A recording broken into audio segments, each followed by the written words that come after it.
За сайн мэцхан ток вид Бямба боёо Бямбатай ярилц.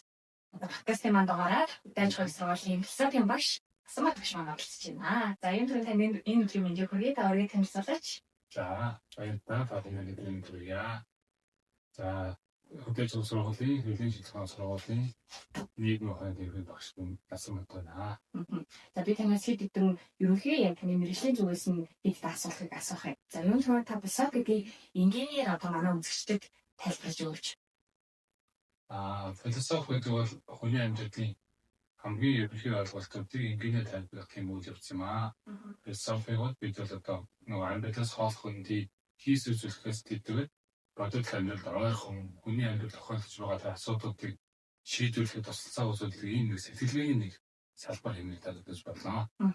Одоо сайн нөгөө философи хөнгий гэж хүмүүс ойлгох гэж байдаг гэдэг чинь хүмүүс яагаад ингэ философиг хэцүү гэж боддог юм бодлоо. За асуудлыг судлаж үзээг уншиж аалгаа гэх таны мэддэг болохоор шууд хийсвэрлэлээс уншиж байгаа сэтгэлийнхаа уншиж байгаа л гэж асуудалтай байлуу хөндөй хандлах хандлагуудаас ажилтаад яваа шинжлэх ухаан гэдэг байсан. Шинжлэх ухаан хүн цог гэдэг нь шууд ер нь философи гэдэг хүн ухаан гэдэг тийм ойлголтыг автоматар нөгөө толгойд контрол чадах шүү. Тийм. Тэрнээс уугуул философи гэдэг хүний амьдрал төлөвлөлтөнд ярьдаг. Танцсан асуудлуудыг туслах эмчилсэн дарга зам хайж өгдөг ийм мэдлэгийн юмсэн салбар гэж. Философи манайхаа айх өдөр тутмын амьдрал одоо байгаа зүйл шүү гэхдээ хоол ингээ багаарай. Өдөр тутмын амьдралыг байгаа зүйл тийм ээ.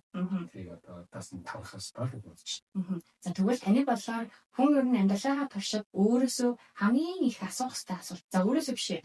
Ер нь хүн амьдралаа туршид ямар асуултыг хамгийн их асуух ёстой вэ? Магадгүй миний хувьд яагаад яаж гэдэг байгаа асуулт байдаг ч юм. Тэгэхээр таны хувьд ямар асуулт? Хүн гэдэг бол нөгөө аян сантай амьтан.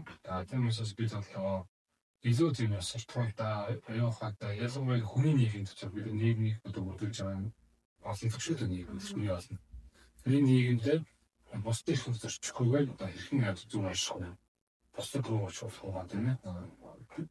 Ашиглах асуудлыг судлаж. Яг үзүүтэй илүү тийм суртахуунтай илүү тийм суртахууны одоо нөгөө нарийн чамд одоо мөрөлдөө тийм хим хэмжээг дагдаг. Тийм одоо тийм хумсартай одоо аюухаа гэдэг юм байна гэж байна. Тэгэхээр ер нь ямар асуултыг илүү ер нь асуугаасай ч юм уу?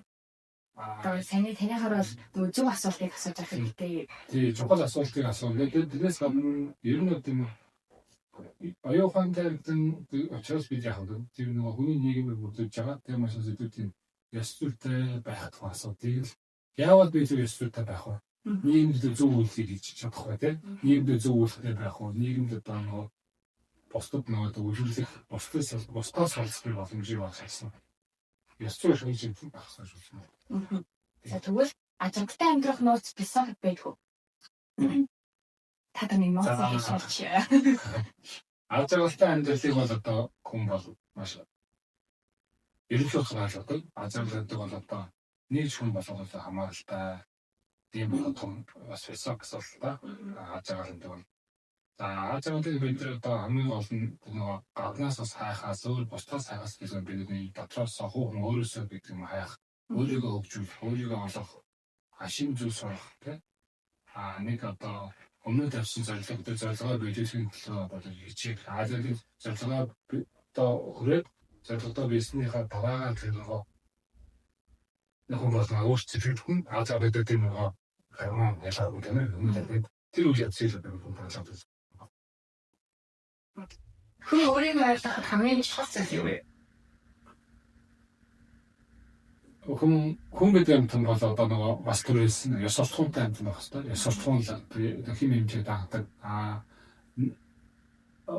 Өөрт нь толгойд асуудлыг одоо нэгсэн доо ухаалгаа зөв хэрхэн авцыг одоо шийдвэрлэж тавих вэ гэдэг талаас нь харж уншихсан гэж бодож байна.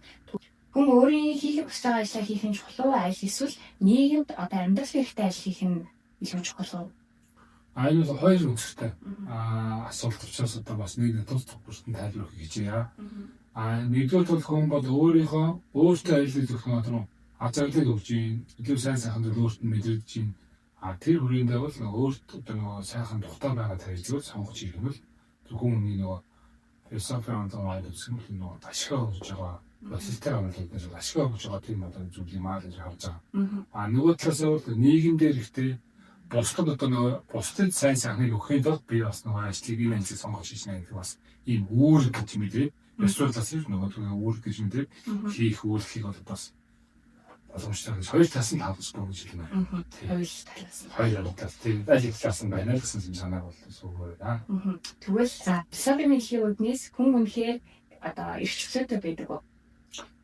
Хүн бол философичдын энэ асуудал дээр одоо бас олон хоёр томол утгатай тайлбарлаж хэлсэн байдаг. Тухайлбал одоо Францын философч Жан-Жак Руссо хүн бол эрхчлөөтэй байгаа эдийг төрсөн ч гэсэн нөгөө нийгмийн хууль дүрм журам гэдэг хүрээнд бол хүний одоо нөгөө хүсэл эрмэлзлийг бол эрхчлөө гэдэг хязгаарлалтаас авах тайлбарласан гэдэг. Энийг тайлбарлахдаа өмчтэй холбоотой тайлбарлагдсан байдаг.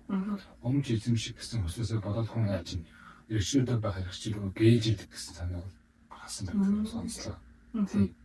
Өмчтэй болохоор нөгөө өмчийн хайрлан хамгаална гэдэг тийм босгоос харамлах тийм сэтгэл төрөд нөгөө зүйлээ бид хамгаалах байдаг тийм. Нэг идэг дуу болж идэг. Төв болж идэг тийм. Тийм үгээс нийгмийн амьтан гэж үздэг. Тийм хувийн өмч гэдэг бол хүмүүсийн хооронд асуудал бий болдог. Гэсэн тийм санаа бол сонсдог байдаг. За ийм байна. Өөр юм санаа. За одоо хүн болохоор яхаа амьдралын утга учир ч юм амьдралын утга гэдэг өөр ойлголт байдаг байх. Гэхдээ хүн амьдралын утга гэдгийг одоо нөгөө олж авч чадахгүй бол яах вэ? За энэ бас философи. Хүний амьдралын утга гэдэг хүн бол альсан цай орчин эзэнээс философичд болохоор хүний амьдралын утгыг бол тухайлах юм бол Альберт Камюс бол тэр абсурд юм ойлголт байдаг. Тэрний үгж байгаа бол тэр утгагүй байгаа зүйл хүмүүс өөрсдөө утга оноод тухай. Тэр нэгд одоо хорвоо ертөнцийн одоо нөгөө хууль төрөм биеийг захиалж амьдарч байгаа бол нэгд энэ хүн гэж одоо ховлхон тохиох одоо боломж юм бол энэ байгаа тохиол боломжийг бид харин үр дүнтэй илүү яавал бусдад илүү ээлтэй бусдад төв болохгүй нийгэмдээ тусдаа ийм байдлаар амьдрах боломжтой гэдгийг одоо нөгөө ухаарч сэрж мэдэрч тийм нэгс тэр ухаарч сэрж мэдэрснийхээ үр дүнд одоо нөгөө ухаалаг үйлдэлүүдийг хийж ашиглах асуудлыг дэвшүүлээд байгаа юм байна. Тийм. Тэр энэ одоо хүний амьдралын утга учир гэдэг бол энэ өөр бол тийм том философи асуулт мөн тэгэхээр одоо залуучуудад юм уу одоо ерөн судлаач дуунартаа экономистаа хаваад танилцуулт ер нь бид бол өөрийнхөө амьдрал илүү утга оноо түүнийхээ талаа одоо нөгөө хөөцөлдөг тэмүүлдэг зүтгэдэг зайлшгүй бодтой болохын талаар оролддог нэг юм байх ёстой л гэж үзэж байна. Энэ л одоо амьдралын утга учир үнэн оршин ойлгож авч байна. За философийн мэдлэгүүднээс маш хайртай мэдээлэлүүд өгсөн баярлалаа. Одоо таны арай жоохон хоо хүн талаараа та яагаад философийн багш болохоор одоо тийм шийдвэр гаргаж ирсэн бэ? Одоо 20 жилийн өмнө их сургуулийн эдгээр курс авсан. Тэгээд мэдээж нөгөө сонголтууд ангийн хувийн тулд байсан. Тэгээд би бол энэ дэндээс нөгөө авах хасаа асуугаад за ямар нэгэн зүгээр философийн сонголтууд хамтарч ирлээ. Ийм нийгмийн ойлголтууд тийм ээ. Сарбын хэвшүүд байна. Философи бол одоо илүү сонгох нь одоо энэ цаг үеч ялангуяа нийгмийн асуудлуудыг олон мөргөн хүрээнд авч үздэг судалдаг ийм мэдлийн салбар юм шүү гэж зөвлөгөөсөн юм байна. Тэгээд одоо итгэн болж буулгаж асуудал хэлсэн байна. За тэгвэл таны хувьд одоо оюутнаас ирж исэн, оюутнаас сонсч исэн хамгийн нэг сонирхолтой асуулт юу гэдэг вэ? Мэдээж оюутнууд танаас маш их асуултуудыг асуудаг байх. Гэхдээ тэр дундаас ийм их сонирхолтой асуулт байсан даа ч юм уу? За ер нь философи гэдэг тэр дундаа манай хоёр талын шалтгаан асуудал амьдрал гэж юу гэдэг асуултыг асуудаг. Тий амьдрал гэж юу вэ? За амьдрал гэдэг бол нөгөө бас энэ философиос одоо тайлбарлах гэж. За тэгэхээр ер нь бол амьдрал оюун хамгийн өвгөн хэмжээний зүйл нь бол амьдралыг хэрхэн ойлгох хэрэгтэй юм бэ? Аль өнцгөөс нь ойлгох ухаах хэрэгтэй юм бэ? Хүн болгоны амьдрал айлтгах нь тий тэгээд эсвэл одоо хүн болгоны амьдрал өөр байх нь эсвэл нөгөө бурхан тэнэр гэж би юу энэ амьдралыг бидэнд өгөөд цаана эзэн тэнэр бурхан тэнэр байна уу эсвэл хин нэгний юм одоо ээжийг тийм ээ хүчин зүйл бидэнд нөлөөлөд байна уу Ер нь хууль тавьсан гэж бас байдаг юм уу шиг тийм ээ. Энэ асуудалтай тавьж байдаг энэ болохоор ясаа судалтай судалж байгаа айдуудаа одоо энэ хүн болгон нэгэн л өөрийн амьдралыг дээр зүйл онох юм бол энэ амьдралтай л утга оноогч түүнийг одоо зөв үнсээс авч түгээх. Тэр дундаа ёс зүйтэй байх асуудал яриад байгаа.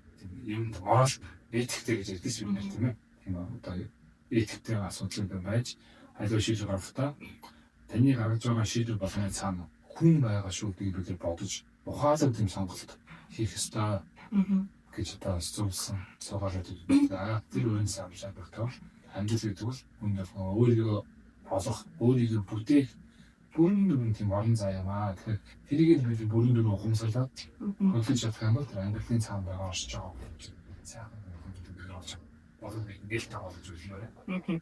За төгөөс таны харж буугаар оюутнуудад одоо нэг юм нийтлэг байдаг асуулт ч юм уу? Оюутнуудын нэг нийтээр нэг юм санаа зовдог асуулт юу бэ? Яг таны зүгээс хараад. За энэ маш чухал асуулт. Оюутнуудад санаа зовж байгаа асуулт гэх юм бол уншихаар байсан юм. Тэгээ нийтээр уншихаар байсан юм. Тэгээ нөө цахим гэж болсон таалбар гэдэг юм тийм. Цахим уншиж ийна гэдэг ингээд тэр нүүр дүн бас багтаа мэдээлж чаад юм. Тий.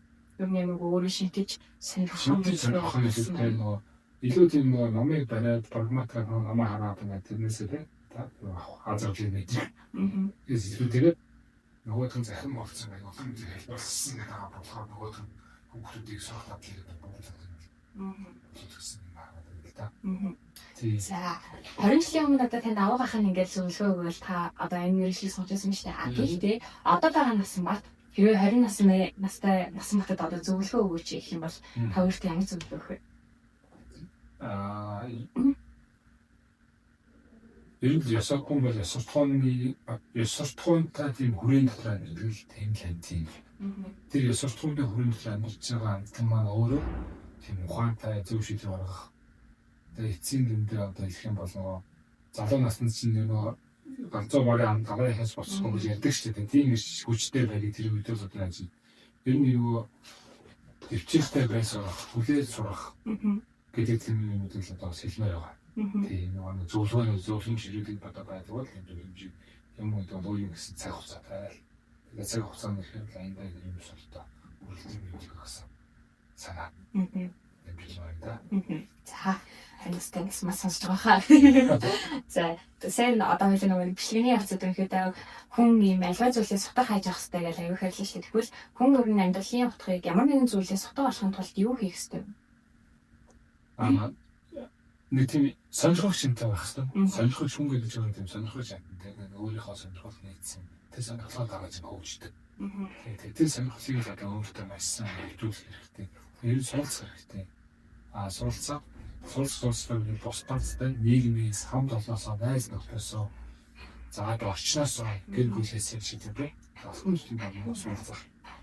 Тэгсэн тийм юм тийм шүү. Суралцах нийгмийн сонирхол.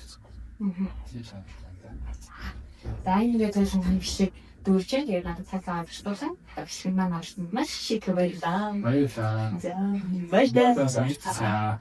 Амжилт хүсье.